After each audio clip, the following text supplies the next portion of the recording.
seule critique de cette conférence jusque maintenant, c'est le grand manque de blagues sur Trump. Et étant donné que c'est le jour des élections, après tout, c'est une bonne occasion de faire preuve de compétences de soins palliatifs pour ce qui est d'annoncer les mauvaises nouvelles et contrôler des mauvais symptômes.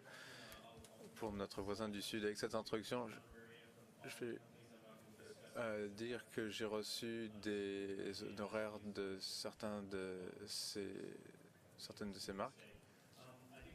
Je crois qu'il est important de reconnaître le nombre de personnes qui sont impliquées dans l'éducation des soins palliatifs au Canada. Il y a eu beaucoup de travail fait dans ce domaine et j'espère que je représente la communauté impliquée pour l'éducation des médecins aujourd'hui.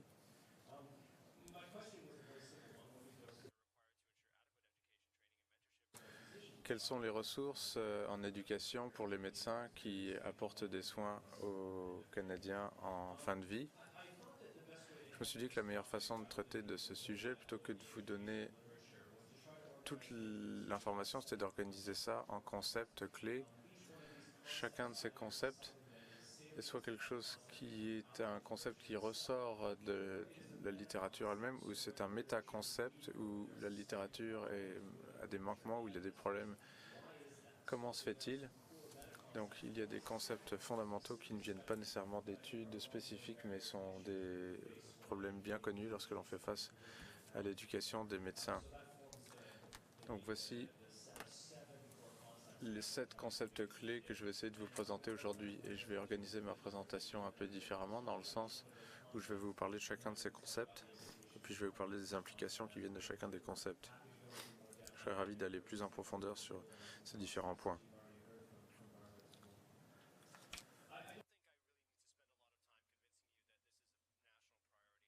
Je n'ai pas besoin de vous convaincre que c'est une priorité nationale, surtout pour les médecins. On est tous à ce stade. Mais vous pouvez malgré tout voir l'appel à l'action de l'Association médicale canadienne. Cela vient à la suite de 3 rapports du Sénat qui soulignent différents problèmes au niveau des soins palliatifs dans ce pays. L'éducation des médecins était une grande composante pour chacune d'entre elles. Si vous êtes bon dans les séquences en mathématiques, vous verrez qu'on nous doit un rapport du Sénat, vous pourrez leur dire. Je crois qu'il y a différentes parties présentes qui sont représentées dans cette salle. Les collèges, le Collège royal des médecins du Canada qui certifie les spécialistes, sous-spécialistes dans ce pays, c'est distinct des collèges des médecins de famille du Canada qui certifie les médecins de famille. Et nous avons l'Association des facultés de médecine du Canada qui conglomère toutes les écoles médicales du pays.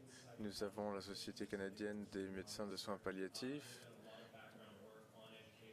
Nous avons quelqu'un ici qui a fait beaucoup de travail dans ce domaine, qui représente cette association. Pallium Canada, Catherine Downer, est dans le public également. Et ils ont été fortement impliqués pour développer des documents au fil des années. Donc, examinons les concepts clés qui sont sortis. Tout d'abord, les ressources. Il y a beaucoup de ressources de soins palliatifs disponibles pour les médecins.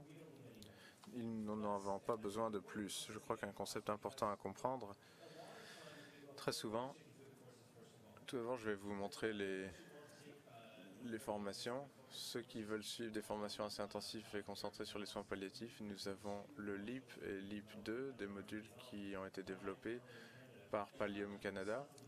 Aux États-Unis, il y a la formation EPEC et différentes versions de ces formations dont je parlerai plus tard. Mais ce sont des formations normalisées, reconnues avec du cursus développé par des experts et ça peut être enseigné de façon rigoureuse par des gens qui sont certifiés comme formateurs. Les gens qui veulent faire des formations plus intensives, vous êtes immergé dans un environnement de soins palliatifs et vous voulez mettre à jour vos compétences, peuvent aller à l'Hospice Victoria pour travailler dans un environnement de soins palliatifs, pour être immergé dans cette expérience et améliorer vos compétences. Il y a différentes ressources en ligne. L'Hospice canadien virtuel ressort comme étant l'une des premières au monde pour les ressources en ligne. Et bien bien sûr, je parlerai plus de ce que je connais en Ontario. Il y a Cancer Care Ontario, Palliative Care Tools. Il y a également les modules Ian Anderson qui sont encore disponibles en ligne, qui sont une source assez complète. Et la liste se poursuit encore et encore. Vous pourriez passer très longtemps à donner toutes les différentes ressources disponibles. Comme Barbara l'a dit, il y a de bonnes choses là. Mais ce qui est important ici, c'est que l'on continue dans la communauté éducative à voir des gens qui développent de nouvelles ressources, encore et encore. Et dans un sens, il faut reconnaître que c'est un peu redondant. Le temps passé à cela sera certainement mieux dépensé à simplement enseigner les choses qui existent déjà à d'autres. Si l'on prenait une ou deux formations normalisées et qu'on passait tout ce temps à cette énergie à utiliser ce que l'on a plutôt que d'essayer de développer des choses qui se dupliquent et qui n'améliorent que peu ce qu'on a déjà, je pense qu'on aura un meilleur rendement, entre guillemets. Le problème, passons à un méta-concept ici. Chaque système est conçu pour obtenir le résultat qu'il obtient. Pourquoi est-ce que ça se fait?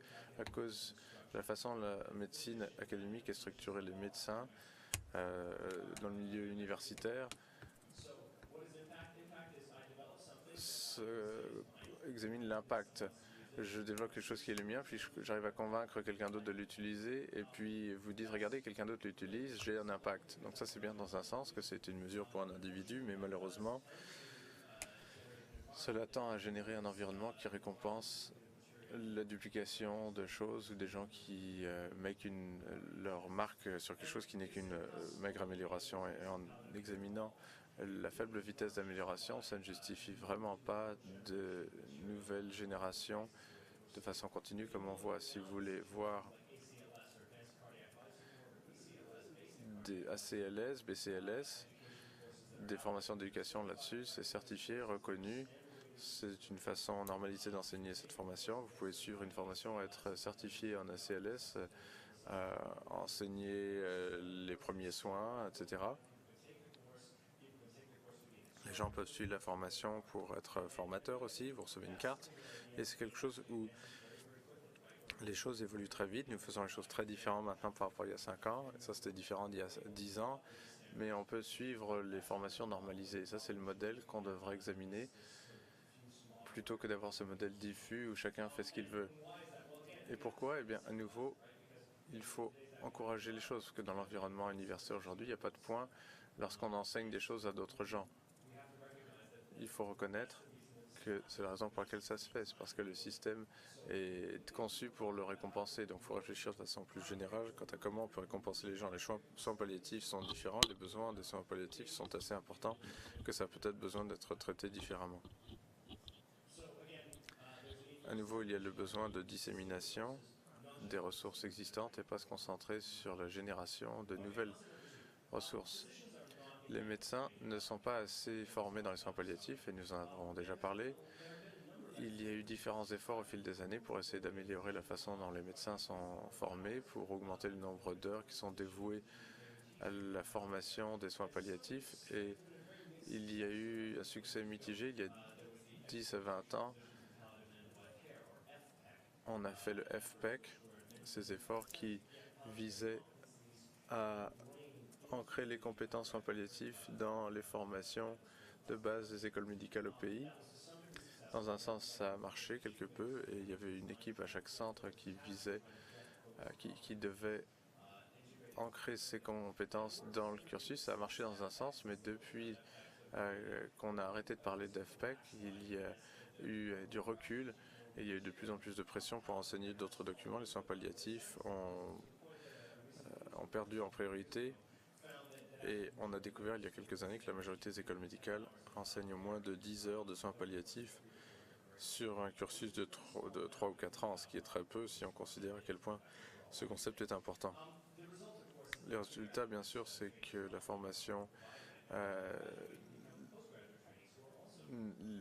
les formations dans les premières années ne sont pas à l'aise à ce niveau-là, et puis ça se poursuit dans la scolarité, ça crée un environnement où il y a peu de supervision pour les procédures de fin de vie ou les réunions familiales. Une étude à Kingston démontre le fait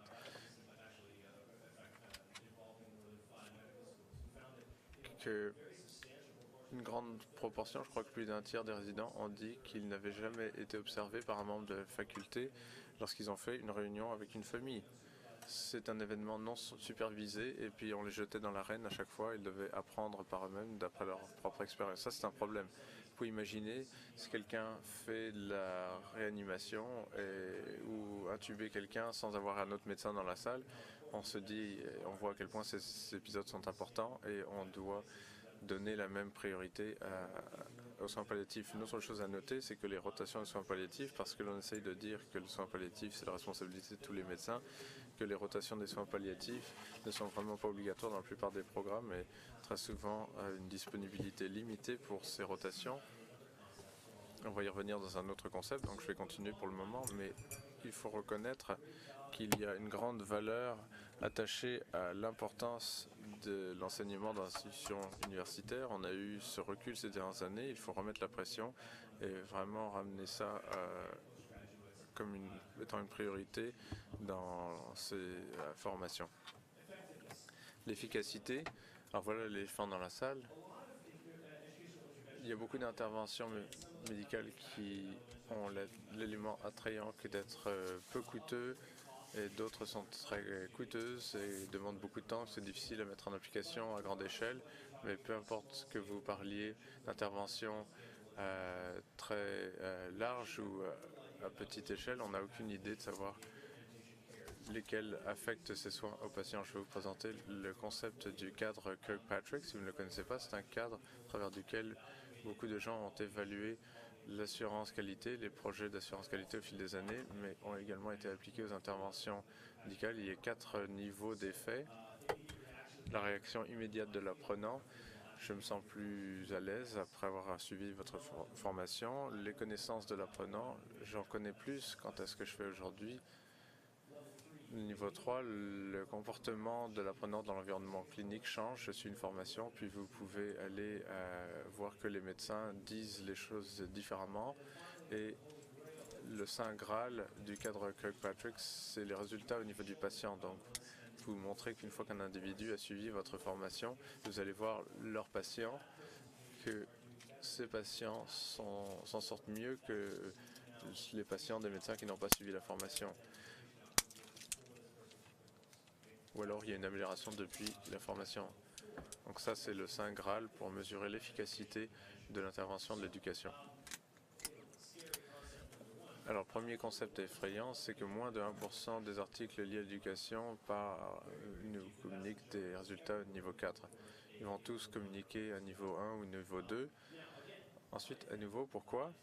Ce n'est pas parce que les médecins ne sont pas conscients des résultats de plus haut niveau, c'est que c'est très dur à mesurer. C'est très coûteux, très difficile en termes logistiques à obtenir. Mesurer le comportement des médecins est très difficile. Si je fais une intervention d'éducation et je fais une étude avant ou après, ou un test de connaissances avant et après mon atelier, c'est très facile à faire. Mais si je dois maintenant aller embaucher un assistant de recherche pour aller suivre qui sont les patients traités par ces individus qui ont suivi ma formation et puis suivre des patients qui en sont traités par des individus qui peuvent comparer les résultats, ça devient très difficile en termes logistiques. Bien au-delà de la faisabilité de beaucoup des bourses d'éducation. Si vous regardez les collèges royaux, généralement c'est bloqué à 20 ou 25 000 $ par an, ce qui met l'aspect logistique de mesure de ce niveau 3 et 4 au-delà du possible. Et si on y pense, si on veut penser plus d'ensemble à ce qu'est une intervention d'éducation, c'est une initiative d'amélioration de la qualité. Vous prenez des connaissances de base et vous essayez de mettre à jour les normes qui sont offertes à un individu. Ça, c'est une initiative d'amélioration de la qualité. Et une partie de toute initiative d'amélioration de la qualité, c'est l'idée qu'on devrait continuellement recueillir les données sur ce qui se passe dans l'environnement clinique. Et cela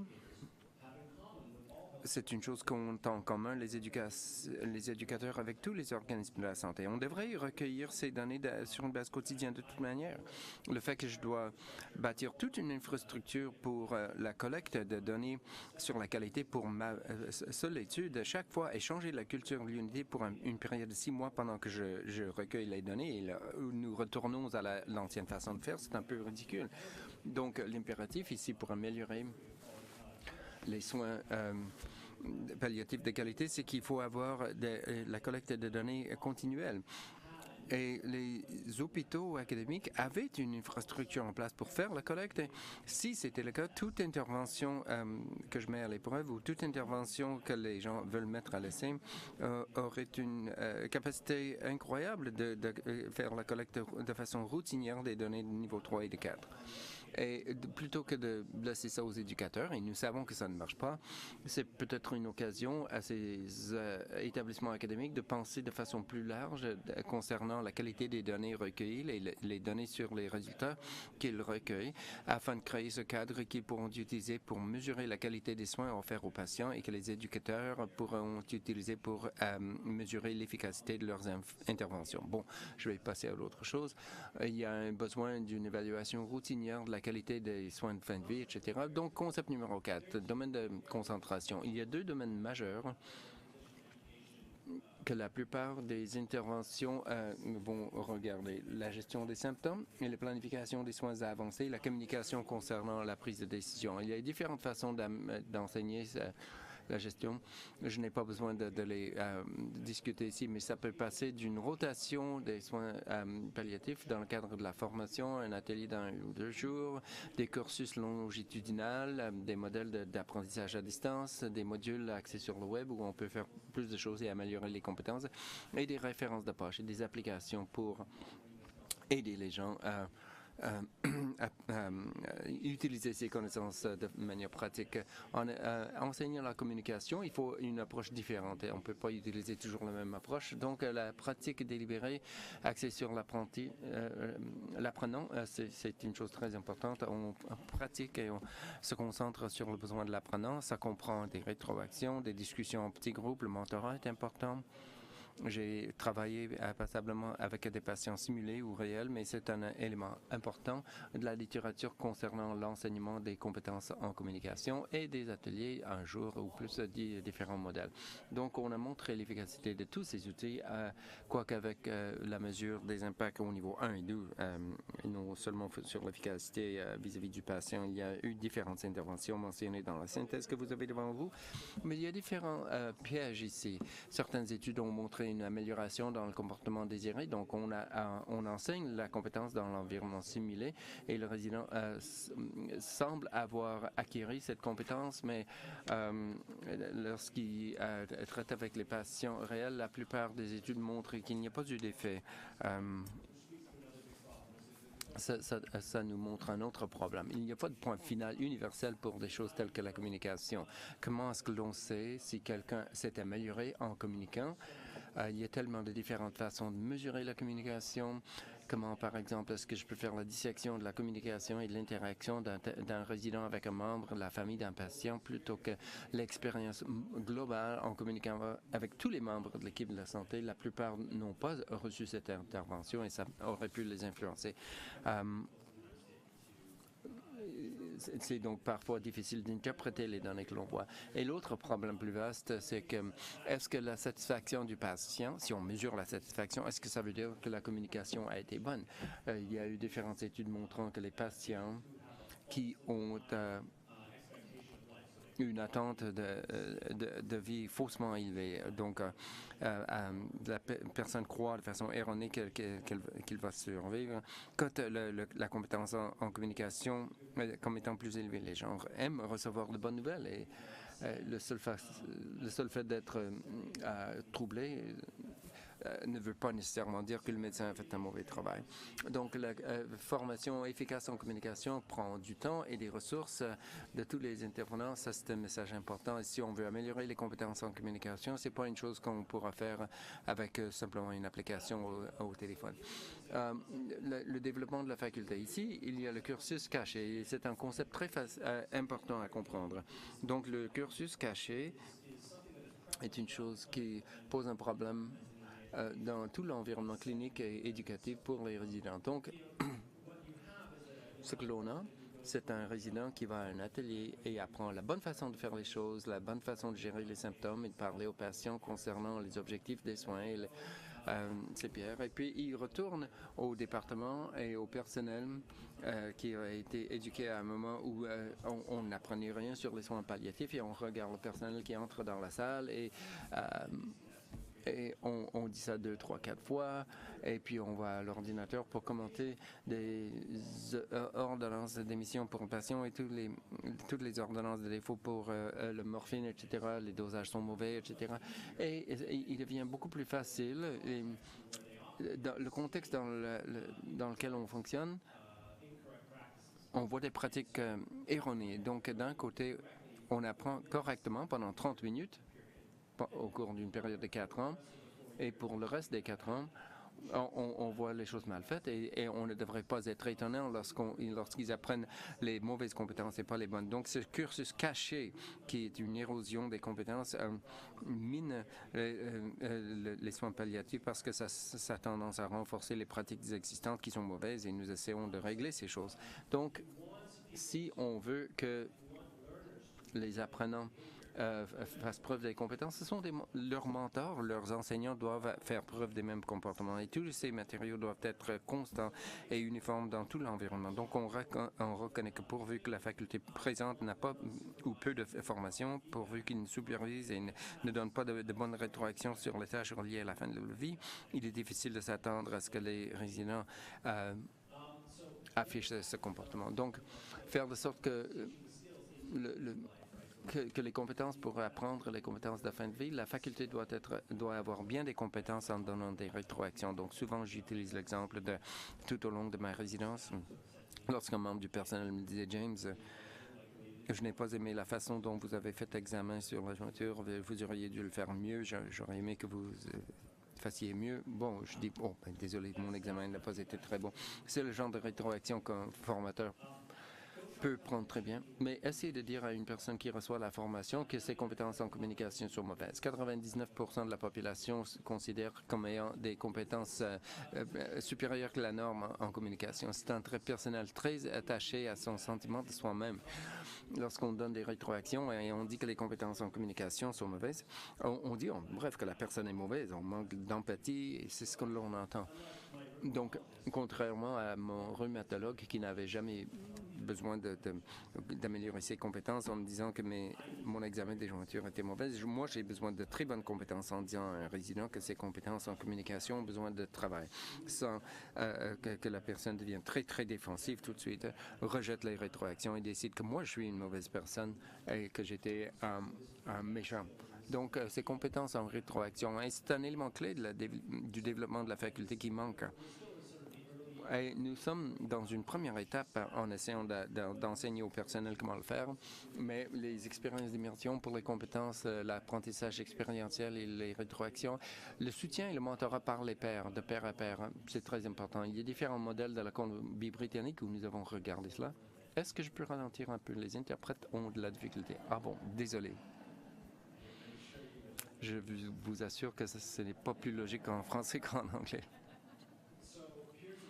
Donc, le soutien de pair à pair et le mentorat sont très importants. Donc, il y a eu des modèles publiés de la Colombie-Britannique où le personnel, en pratique, ont fait des liens entre les réseaux afin de donner des rétroactions et en se fiant les uns aux autres pour améliorer les pratiques concernant la fin de la vie. C'est pour les médecins pratiquants, en créant un environnement où on peut modéliser de meilleurs comportements et donner des rétroactions de manière plus efficace. Encore une fois, il ne faut pas blâmer les médecins, ce n'est pas de leur faute. Le système est établi de cette façon. Il y a trop de choses à faire, il y a trop peu de temps pour le faire, et à un certain degré, Si on veut changer les comportements, il faut motiver. Il faut des incitatifs, donc le développement de la faculté pour apprendre les compétences de la fin de vie et des communications. Le ABMS, le Bureau des compétences médicales, a comme compétence de base et une partie de l'entretien de l'accréditation, c'est qu'on doit démontrer l'efficacité dans 6 différents domaines, dont les compétences en communication. Donc, c'est quelque chose qui est une option disponible au collège pour qu'il soit très spécifique concernant les sortes d'évaluation et pour faire des accréditations et le perfectionnement professionnel que l'on fait.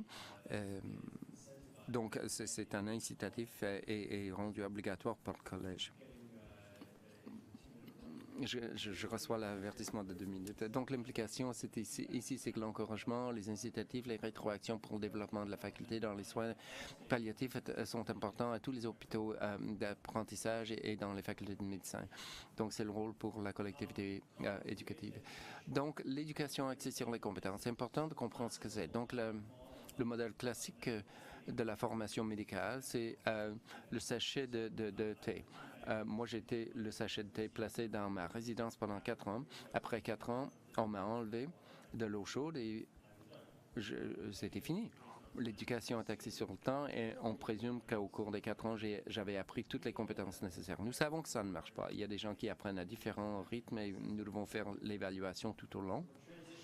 Donc, nous faisons la transition à cette éducation axée sur les compétences, où ce sont des évaluations répétitives tout au long de la formation, mais avec des rétroactions focalisées. Et en plus de la formation axée sur le temps, on doit s'assurer que la personne qui reçoit la formation a atteint des compétences dans un certain domaine et qu'on aurait confiance en cette personne pour effectuer cette tâche sans supervision.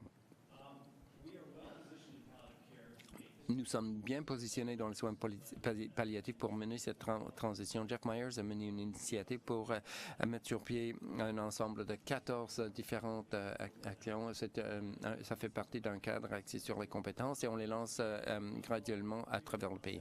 Et pour faire suite au concept précédent, la partie qui manque, c'est le développement de la faculté. Donc, nous n'avons pas été formés dans cet environnement, donc notre rôle à jouer en tant que superviseur et en tant que facilitateur de l'éducation médicale axée sur les compétences n'est pas évidente à bien des gens qui font ce genre d'éducation. Donc, nous avons besoin de formation et encore une fois, nous avons besoin de compétences dans ce domaine. Et ça s'applique aussi aux médecins pratiquants aussi, non seulement ceux en formation.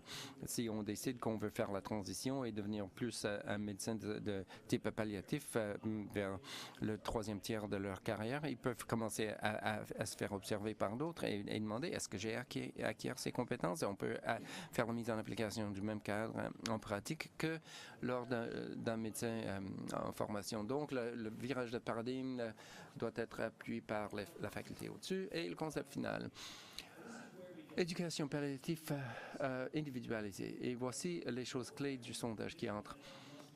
Tout médecin au Canada doit être en mesure de fournir au moins les soins palliatifs de base. La plupart des Canadiens disent qu'ils veulent un spécialiste en soins palliatifs, mais désolé, mais il y a 250 000 Canadiens qui meurent chaque année. Il y a 500 membres en soins palliatifs et les mathématiques sont très simples. Mais il est très réaliste d'accepter que quelqu'un doit avoir accès à un fournisseur avec les compétences appropriées. Mais afin de faire ça, nous devons nous assurer que l'on considère les soins palliatifs comme étant la responsabilité de tous. Ça doit devenir une partie clé de tout programme de formation. Et encore une fois, même si plusieurs ont mis les compétences en soins palliatifs dans la liste des compétences de certains programmes de résidence, on ne va pas jusqu'à exiger des rotations en soins palliatifs. Et l'expérience comme telle, c'est une autre chose qui vient des enquêtes. Disons qu'on voudrait que les médecins aient de l'expérience en soins palliatifs. Par exemple, la formation en médecine familiale qui a une période obligatoire de 2 mois de formation en obstétrique et en gynécologie. Tandis qu'un tout petit pourcentage vont livrer des bébés, mais aucun stage en soins palliatifs, tandis que nous attendons à ce que la grande majorité le fasse. Plusieurs programmes ont mis les soins palliatifs dans leur rotation obligatoire, mais au niveau des collèges, c'est pas obligatoire.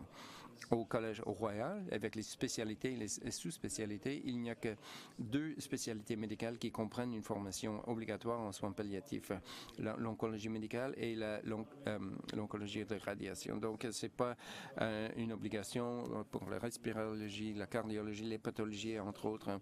Et les diplômes de sous-spécialité, le soutien de vie cardiaque avancé, tous ces domaines de médecine ont énormément de pertinence et bénéficieraient énormément si on apprenait comment fournir les concepts de base des soins palliatifs, parce que beaucoup de ces patients vont mourir dans un avenir proche et ils auront tous des symptômes.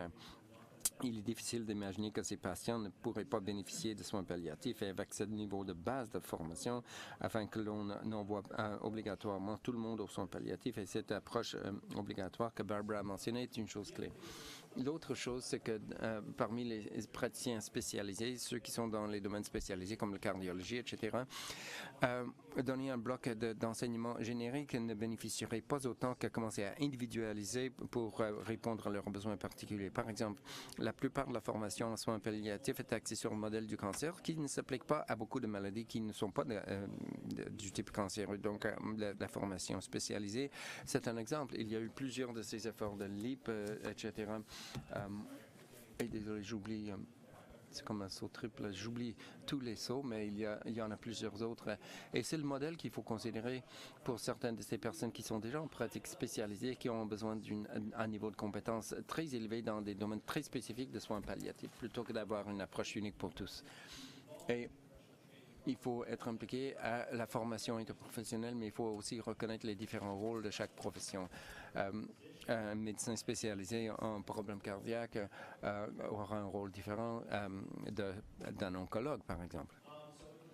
Donc, les implications, les collèges qui accréditent pourraient bénéficier de toutes les compétences en soins palliatifs dans tous les domaines de la médecine, avec l'inclusion des rotations de soins palliatifs dans les sous-spécialités. Bon, désolé, j'ai dépassé un peu.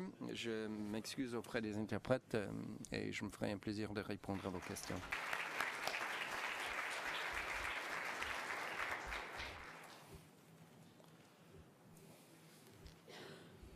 So thank you very much, James. Merci beaucoup, James. Il y a énormément de réflexions et énormément d'informations pour le panel de citoyens et le public. Avant de passer à Don, je sais que je l'ai mentionné 2-3 fois hier et je vais le mentionner à nouveau. Plusieurs personnes ici ont des questions qu'on aimerait poser aux experts et nous demanderons votre patience.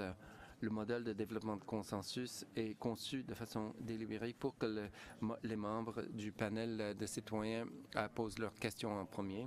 Et je sais que nous voulons tous avoir une interaction avec les experts. Nous avons l'obligation de nous assurer que les membres du panel de citoyens puissent poser toutes les questions voulues afin qu'ils puissent délibérer et en venir à des conclusions. Mais nous avons inséré dans le programme d'autres possibilités aussi, dont le petit déjeuner ce matin avec les experts.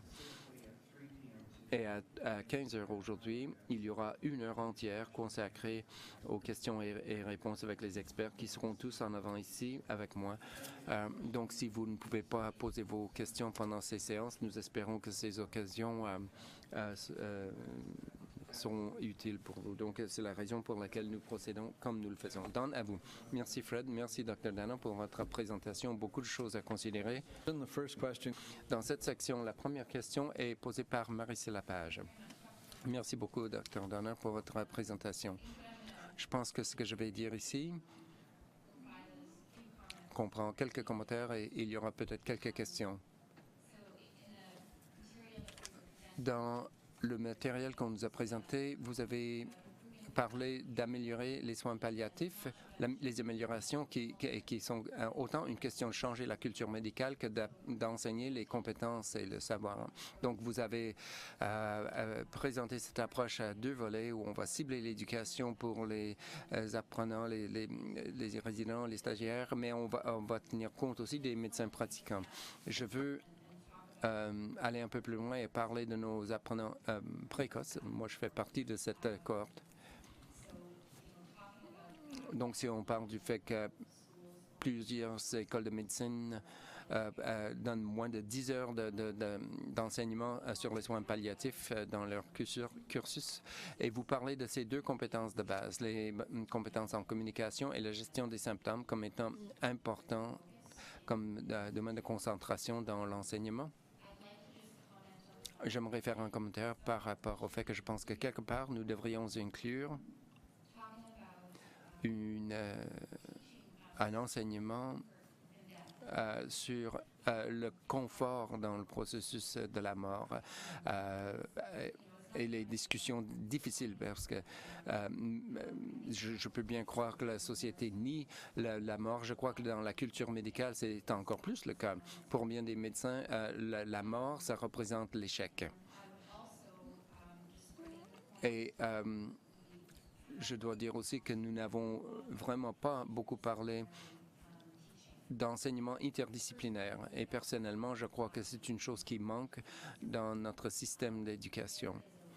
Il y a énormément de connaissances dont les médecins peuvent puiser de nos collègues en soins infirmiers et en travail social. Et je me demande si l'enseignement interdisciplinaire devrait être inclus dans nos cursus. Le mentorat de pair à pair a été discuté dans le contexte de médecins pratiquants, mais je crois que ça peut aussi s'appliquer à nos apprenants. Faire venir des groupes d'étudiants en travail social et les réunir avec des étudiants en médecine. Et parfois, ces discussions difficiles où on est jeté dans le feu, si vous voulez, on fait de notre mieux pour mener les discussions de famille où nous pouvons faire plus de mal que de bien parce que nous manquons de formation en compétences de communication. Donc, essayons de nous rappeler qu'il y a des experts en matière de conseil et de communication au sein de notre équipe et de notre système. Donc, je vais arriver à une question. J'aimerais savoir si, dans l'initiative FPAC, il y a 20 ans, il y a eu mention d'enseignement interdisciplinaire, si on a mentionné les efforts pour rendre nos fournisseurs de soins de la santé plus à l'aise avec la mort et l'acte de mourir. Mais combien suffit au niveau de la formation? 10 heures ne semble pas suffire, mais combien d'heures suffirait? Toute d'excellentes questions. Je vais essayer de rendre justice à vos questions avec des réponses courtes.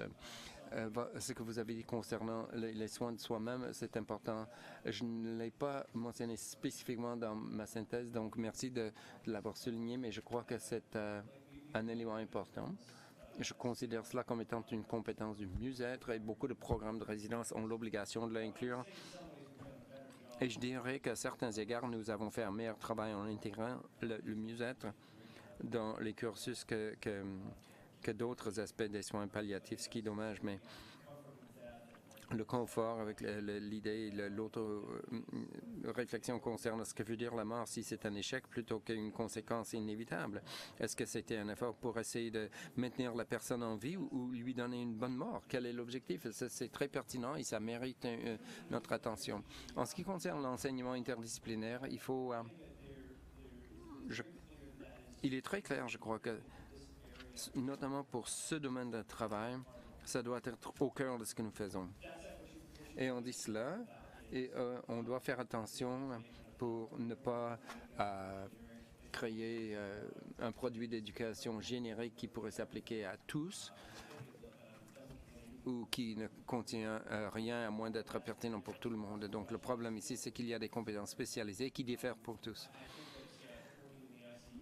Et en travaillant dans le contexte des soins intensifs où nous faisons beaucoup de ce genre de soins. Et il faut comprendre que au sein de cette équipe, il y a des éléments communs, mais il y a des éléments distincts aussi. Le rôle d'un médecin dans une réunion familiale ne serait jamais pareil au rôle de l'infirmière dans cette même réunion. Et la plupart des réunions auxquelles j'assisterai, l'infirmière sera là, mais jouera un rôle très mineur pendant le temps où je suis dans la salle. Mais le rôle avant cette réunion et le rôle après cette réunion afin de préparer la famille et les patients pour la réunion et en faisant un suivi après pour assurer la compréhension, le soutien et d'autres rôle traditionnel des soins infirmiers, c'est une chose clé.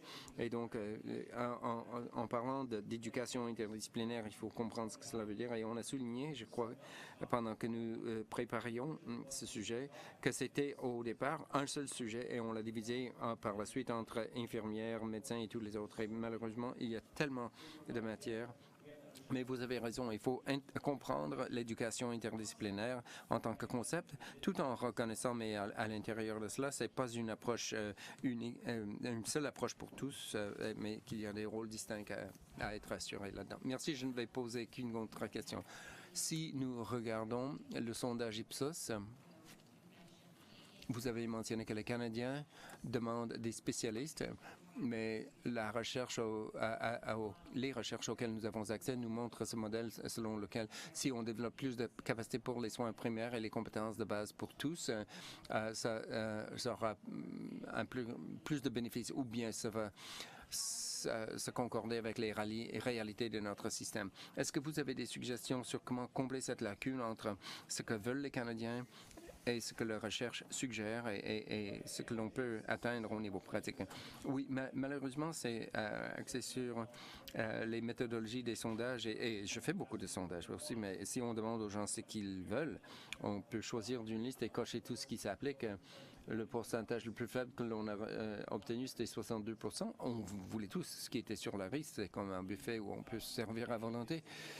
Et il est important de comprendre, je crois, que le public comprend que les soins de fin de vie, c'est pas l'autre. Dans la culture médicale, lorsque quelqu'un est palliatif, la différence entre une approche palliative et un renvoi aux soins palliatifs, c'est que c'est encore mon problème, mais je traite la personne différemment. C'est encore la même équipe. Donc, si on considère cela